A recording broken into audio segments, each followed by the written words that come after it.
Hola, buen día. Mi nombre es Augusto y hoy vamos a hablar un poco sobre la anatomía del cerebelo.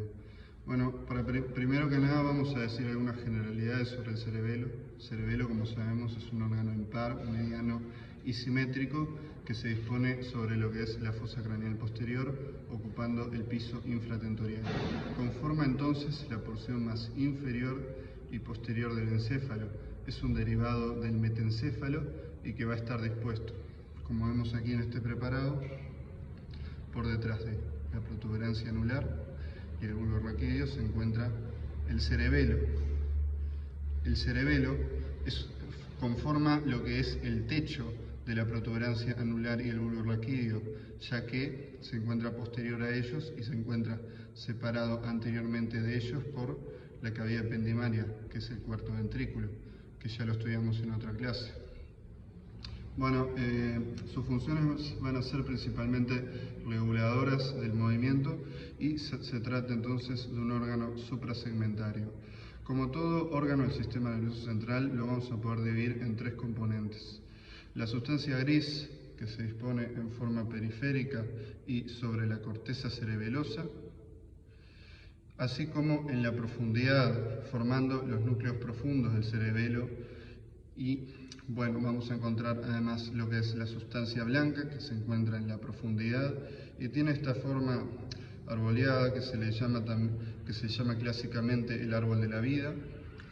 Y a su vez vamos a encontrar una cavidad ependimaria, que es, como ya nombramos, el cuarto ventrículo, entre la protuberancia y el bulbo por delante y el cerebelo por detrás. Muy bien, el cerebelo entonces lo vamos a poder dividir en tres porciones grandes.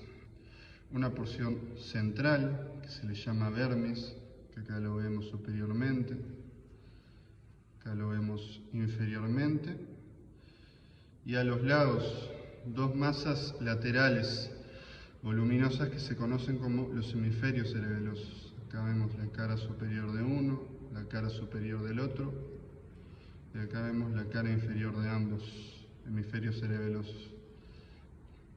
A su vez al cerebelo le vamos a describir una circunferencia, todo su alrededor, y tres caras.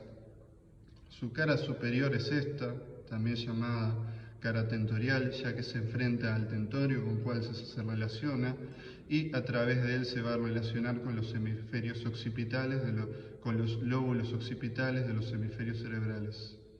La cara inferior o suboccipital es esta, se le llama así ya que es la cara que se expone por un abordaje suboccipital y se va a relacionar con la porción basilar de los huesos del hueso occipital. Y la cara anterior es esta, también llamada cara petrosa, ya que se relaciona con la porción petrosa del hueso temporal. Vamos a hablar primero de lo que es la circunferencia. La circunferencia la vamos a poder dividir en cuatro sectores o cuatro márgenes. Un margen anteromedial, dos márgenes anterolaterales, dos márgenes posterolaterales y un margen posteromedial. El margen anteromedial, también llamado escotadura cerebelosa anterior, se va a relacionar justamente con la protuberancia anular y el bulbo raquídeo a través del cuarto ventrículo. El margen anterolateral se va a relacionar con el seno petroso superior. El margen posteromedial se corresponde a la hoz del cerebelo, que se sitúa por encima del vermis. A los lados encontramos el margen posterolateral, que se va a relacionar con el seno transverso, y a su vez vamos a encontrar a los lados los ángulos laterales del cerebelo. Aquí encontramos uno, aquí encontramos el otro. El ángulo lateral representa el punto de unión entre el margen anterolateral y el margen posterolateral y corresponde al punto en que el seno petroso superior se une al seno transverso para formar el seno sigmoide. Ahora vamos a hablar un poco de las caras del cerebelo. Cada cara del cerebelo la vamos a dividir en dos sectores. Un sector medio que corresponde al vermis y dos sectores laterales que corresponden a los hemisferios cerebelosos. Vamos a estudiar primero la cara superior. En el sector vermiano encontramos lo que es el vermis superior, que es la porción superior del vermis. De él vamos a destacar dos sectores. Su parte más elevada corresponde a lo que es el culmen, que es justamente la parte más elevada de todo el vermis. Anteriormente a él se encuentra la língula, que es la parte más anterior del vermis superior y que la vamos a ver de vuelta cuando estudiemos la cara anterior. A los lados dijimos que encontramos los sectores hemisféricos.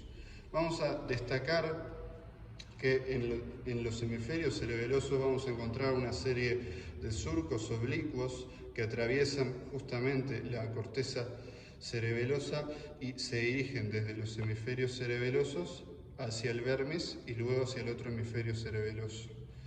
Vamos a destacar de estos surcos un surco más profundo e importante, que es el surco primario, que es este. El surco primario lo que va a hacer es dividirnos el cerebelo en un lóbulo anterior por delante del surco primario y un lóbulo posterior por detrás del surco primario. El surco primario lo vamos a ver únicamente en la cara superior. Vamos a estudiar ahora lo que es la cara inferior, que de nuevo la vamos a dividir en tres sectores: el sector vermiano en el medio y a los lados las caras inferiores de los hemisferios cerebelosos. El sector vermiano corresponde al vermis inferior. El vermis inferior se encuentra en una excavación entre ambos hemisferios cerebelosos y debemos de hecho apartar ambos hemisferios cerebelosos para poderlo estudiar mejor.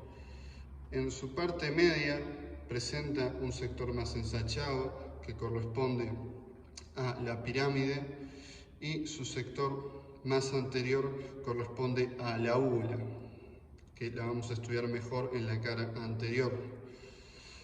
A los lados encontramos entonces el sector hemisférico, que de nuevo va a presentar surcos, y de estos surcos vamos a destacar por su importancia uno de ellos, que es este.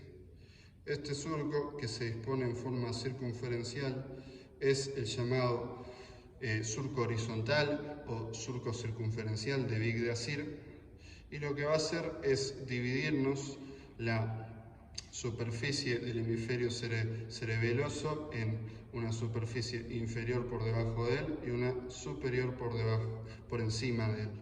Vamos a hablar ahora entonces de la cara anterior.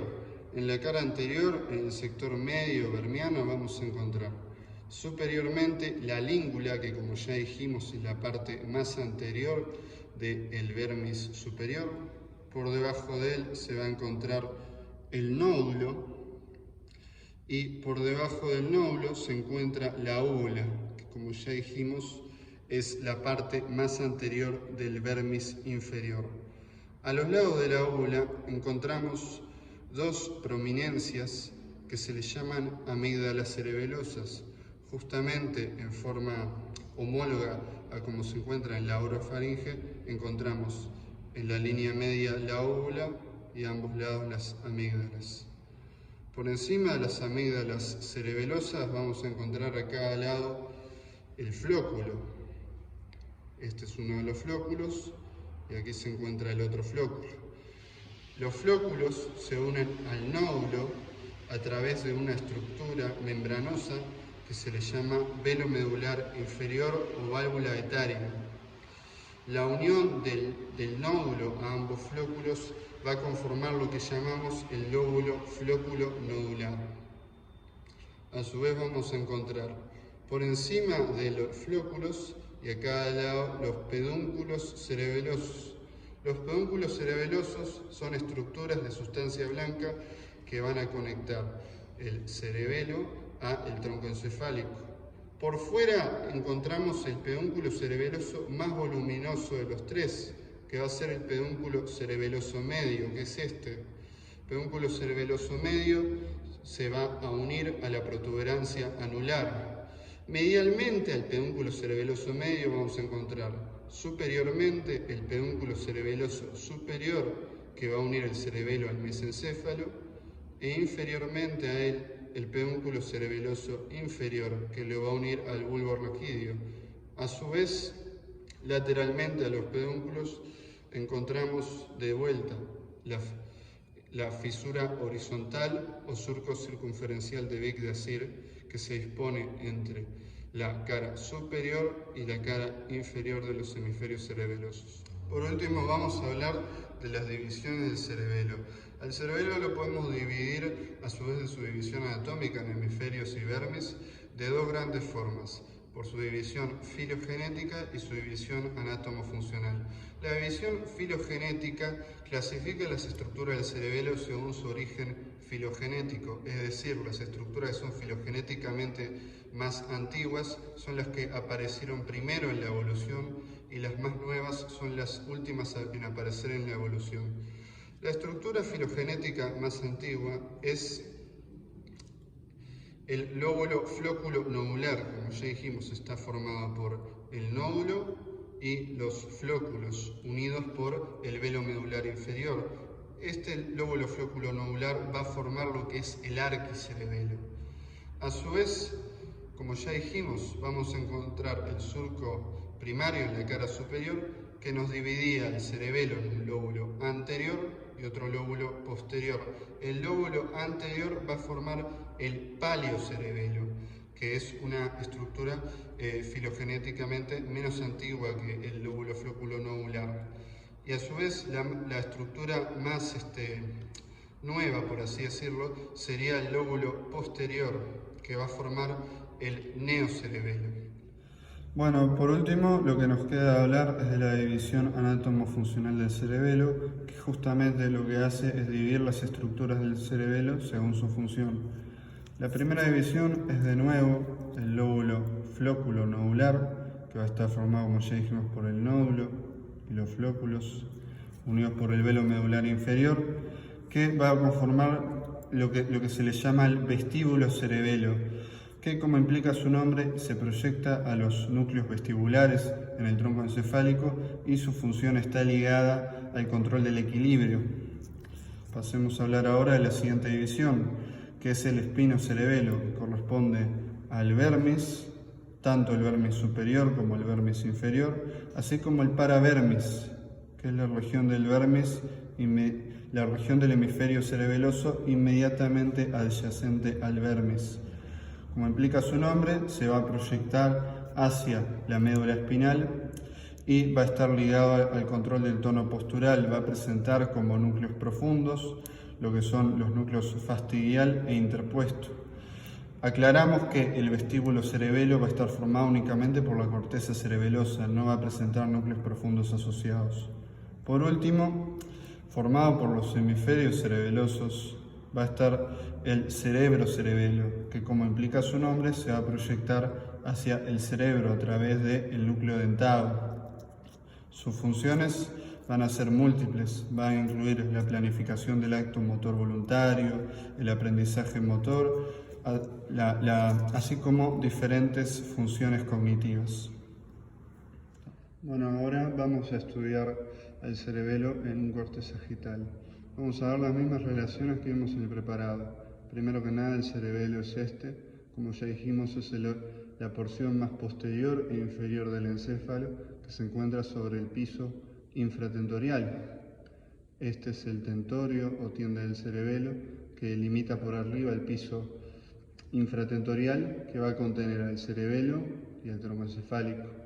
Cerebelo, aquí encontramos, como ya habíamos visto, la corteza cerebelosa, y en el centro lo que va a ser la sustancia blanca, que tiene esta disposición arboleada que se le denomina árbol de la vida. Por delante, como ya mostramos, estaba el tronco encefálico, y entre el cerebelo y la protuberancia anular y el bulbo raquídeo por delante se encuentra el cuarto ventrículo. Por tanto, el cerebelo se relaciona superiormente con la tienda del cerebelo, y así como por encima de ella con la implantación de la hoz del cerebro, como vemos aquí, así como a los lados con los lóbulos occipitales de los hemisferios cerebrales. En su cara inferior con la porción basilar del hueso occipital, y en su cara anterior se va a relacionar, como vemos aquí, esto es un corte en la línea media, se va a relacionar entonces con el cuarto ventrículo, y a los lados con las porciones petrosas de ambos huesos temporales. Bueno, vamos a realizar un rápido suma sobre lo que estudiamos.